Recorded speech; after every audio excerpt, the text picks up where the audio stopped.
प्रिय विद्यार्थियों, इससे पूर्व के व्याख्यान में हम पढ़ रहे थे कि ब्रह्मचारी गुरु के द्वारा वहाँ पर आए हुए योगीराज को उस सुंदर ब्राह्मण कन्या के बारे में बता रहे थे जिसकी आवाज़ योगीराज ने कुटिया से सुनी और ब्रह्मचारी गुरु से प्रश्न किया कि ये कौन है, कहाँ से आई, कैसे आई और यहाँ कैसे। उस कन्या के बारे में ब्रह्मचारी गुरु की दयालुता एवं सहृदयता का मार्मिक चित्रण इससे पूर्व के गद्य में हमने पढ़ा था और वो योगीराज से कह रहे थे कि लड़की अत्यधिक सुंदर थी और नदी के किनारे माता के हाथ से छीन करके एक यवन युवक उसे ले भागा। कहीं कोई उसकी चित्कार की आवाज़ नहीं सुन ले और उसे छुड़ा नहीं ले, इसलिए कुछ आगे चल करके उसने उसे मारने का डर दिखा करके और उसके करुण क्रंदन को शांत कर दिया। लेकिन होनी बड़ी बलवान होती है और इसीलिए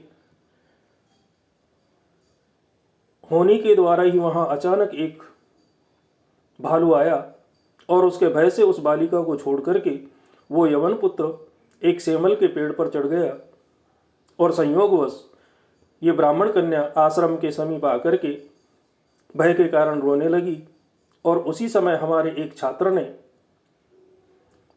उसे शांत करके और यहाँ पर पहुँचाया। तो ब्रह्मचारी गुरु के द्वारा जब उस कन्या के बारे में बताया गया तो इस बात को सुनकर के योगीराज के मन में क्या प्रतिक्रिया हुई, उसी के बारे में अगले गद्य में हम पढ़ेंगे। और ब्रह्मचारी गुरु ने कहा, उन सारी चीज़ों को सुनकर के तद आकर्ण्य कोप ज्वाला ज्वलित इव योगी प्रवाच विक्रम राज्य अपि कथम एस पातको अयम दुराचारणाम उपद्रव। ततः स उवाच महात्मन क्व अधुना विक्रम राज्यम वीर विक्रमस्य तु भारत भुवं विरह्य गतस्य वर्षाणाम सप्तदश शतकानि व्यतीतानि क्व अधुना मंदिरे मंदिरे जय ध्वनिघोष क्व सम्प्रति तीर्थे तीर्थे घंटानादः क्व अद्यापि मठे मठे वेदघोषः अद्य हि वेदा विच्छिद्य वीथीषु विक्षिप्यन्ते धर्मशास्त्राणि उद्यूय धूमध्वदेषु धूमायन्ते पुराणानि पृष्ट्वा पानीयेषु पातयन्ते भाष्याणि भ्रंशयित्वा भ्राष्ट्रेषु वर्जन्ते क्वचित् मंदराणि भिद्यन्ते क्वचित् तुलसीवनानि छिद्यन्ते क्वचित् दारा अपह्रियन्ते क्वचित् धनानि लुठ्यन्ते क्वचित् आर्तनादा क्वचित् रुधिरधारा क्वचित् अग्निदाह क्वचित् ग्रहनिपातः इति एव श्रूयते अवलोक्यते च परितः। अर्थात ब्रह्मचारी गुरु की कन्या के बारे में उस स्थिति को सुनकर के तद आकर्ण्य यानी ये सारा वृतांत सुनकर के कोप ज्वाला ज्वलित इव मानव क्रोध की ज्वाला से जलते हुए के समान योगी प्रवाचक है। वो योगीराज बोले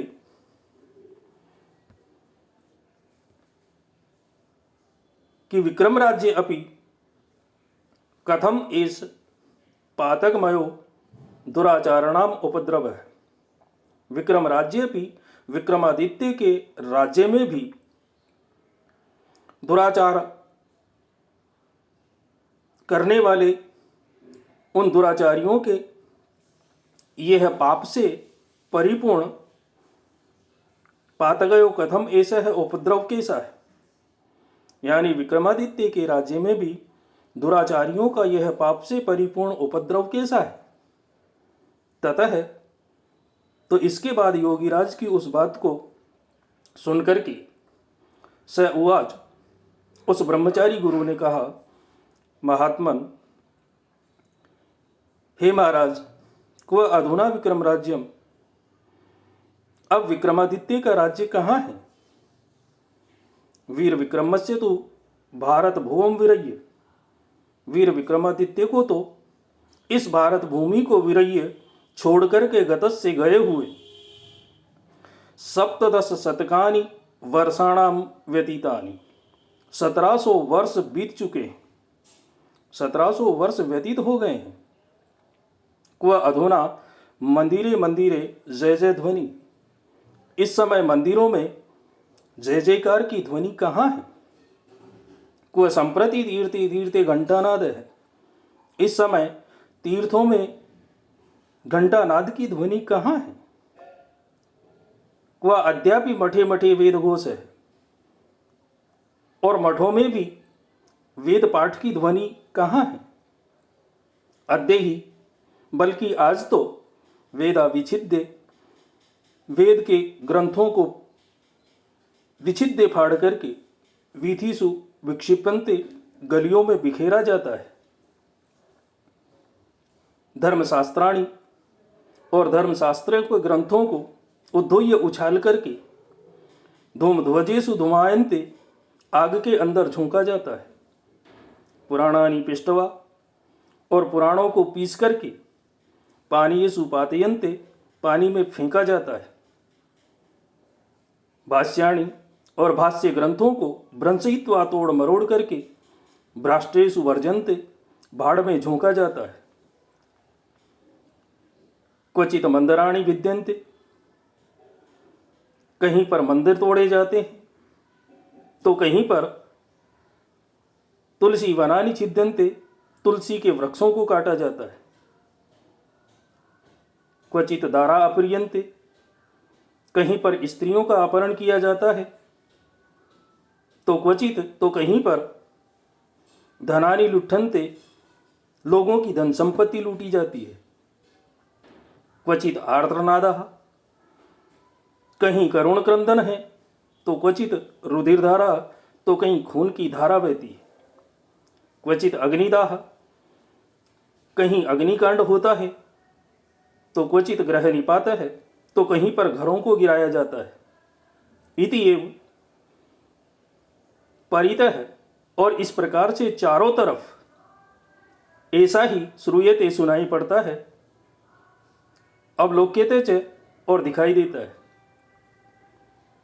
यानी हे महात्मन, आज विक्रमादित्य के राज्य की वो स्थिति नहीं रही, क्योंकि इस समय वीर विक्रमादित्य का राज्य नहीं है।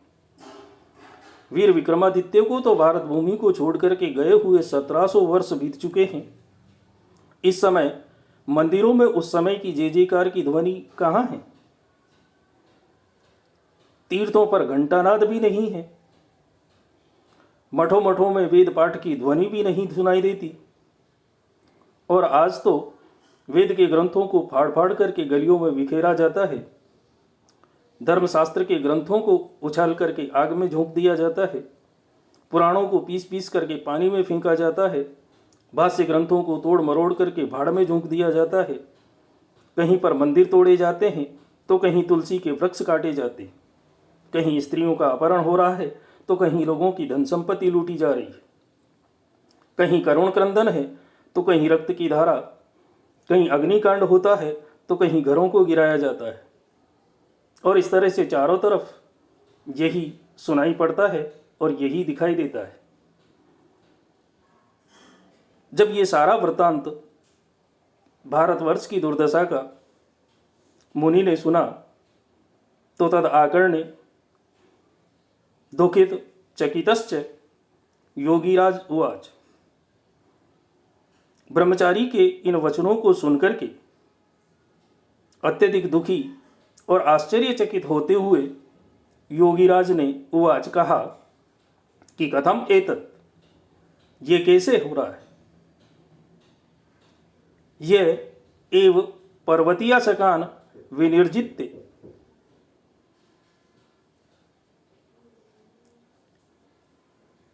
महता जय घोषेण स्वराजधानी मायात है।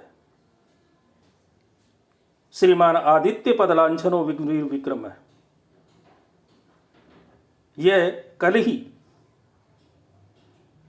श्रीमान आदित्य लांछनो हो, आदित्य की उपाधि से विभूषित वीर विक्रम है।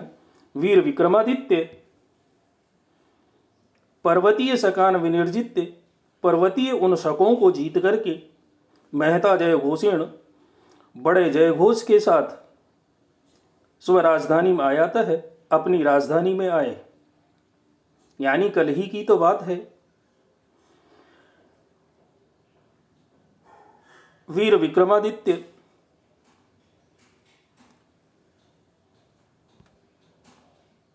आदित्य की उपाधि से विभूषित होकर के और पर्वतीय शकों को जीत करके महान जयघोष के साथ अपनी राजधानी में आए हैं। और अद्यापि और आज भी तद विजय पताका, उनकी विजय पताकाएं मम चक्षु, मेरी आंखों के अग्रता है सामने, इव सम उदयंते, फहरासी रही है। आज भी उनकी विजय पताकाएं मानो मेरी आंखों के सामने फहरासी रही है। और अधुनापि, और इस समय भी, तेसाम पटह गोह मुखादीनाम, नगाड़ों और तुरई आदि वाद्य यंत्रों की निनाद है ध्वनि कर्ण शुष्कली पूर्यति इव, मेरे कानों के छिद्रों को भरसी रही है। और इस समय भी उनके नगाड़ों और तुरई आदि के वाद्य यंत्र जो उनकी विजय के लिए बजाए जा रहे थे, उनकी ध्वनि मेरे कानों के छिद्रों को अब भी भर रही है। तत्कथम अद्य, तो फिर कैसे सप्तदश शतकानि वर्षाणाम व्यतीतानि, 1700 वर्ष बीत गए, तो फिर कैसे 1700 वर्ष व्यतीत हो गए, ऐसा कैसे हो सकता है। यहां पर योगीराज के द्वारा जो इस प्रकार का आश्चर्य व्यतीत किया गया, वो इसलिए किया गया क्योंकि वर्षों पहले योगीराज उस पर्वत की गुफा में समाधि लगा करके बैठे थे, और उसके बाद आज ये समाधि से उठे थे। इसके बीच में कितने वर्ष व्यतीत हो गए, उसी के बारे में वो आश्चर्य व्यक्त कर रहे हैं कि यानी 1700 साल के बाद वो पुनः समाधि से उठे और उठकर के नीचे आए, इस आश्रम में पधारे, और ब्रह्मचारी गुरु एवं ब्रह्मचारियों के द्वारा आदर सत्कार करते हुए जब भारतवर्ष की ऐसी दुर्दशा का वर्णन उन्होंने सुना, तो सुनने के बाद उनके मन में ये आश्चर्य हुआ और उन्होंने इस प्रकार की बात की कि कली की तो बात है, ऐसा कैसे हो सकता है। क्योंकि मुझे पता है कि आदित्य की उपाधि से विभूषित वीर विक्रमादित्य पर्वतीय शकों को जीत करके और बड़े जयघोष की ध्वनि के साथ राजधानी आए थे, और आज भी उनकी विजय पताकाएं मेरी आंखों के सामने फहरासी रही है। इस समय उनके नगाड़ों और तुरई के वाद्य यंत्रों की ध्वनि मानो मेरे कानों को अब भी पूरित सी कर रही है। तो फिर कैसे आज इतने जल्दी 1700 वर्ष व्यतीत हो सकते हैं। इस प्रकार की वार्तालाप जब ब्रह्मचारी गुरु के द्वारा योगीराज को बताई गई, तो योगीराज ने इस प्रकार का आश्चर्य व्यक्त किया। इसके पश्चात ब्रह्मचारी गुरु के द्वारा आगे की स्थिति को जब बताया गया, तो उस स्थिति के बारे में हम अगले गद्य में पढ़ेंगे कि किस तरह से ब्रह्मचारी गुरु के द्वारा योगीराज को बताने की चेष्टा की गई। तो आज के इस व्याख्यान के बाद हम अगले व्याख्यान में ये देखेंगे कि ये 1700 वर्ष कैसे व्यतीत हुए, महामुनि को ऐसे कैसे लगा, उसी के बारे में ब्रह्मचारी गुरु के द्वारा आगे वर्णन किया गया है। तो अगले व्याख्यान में फिर मिलते हैं, तब तक के लिए शुभमस्तु।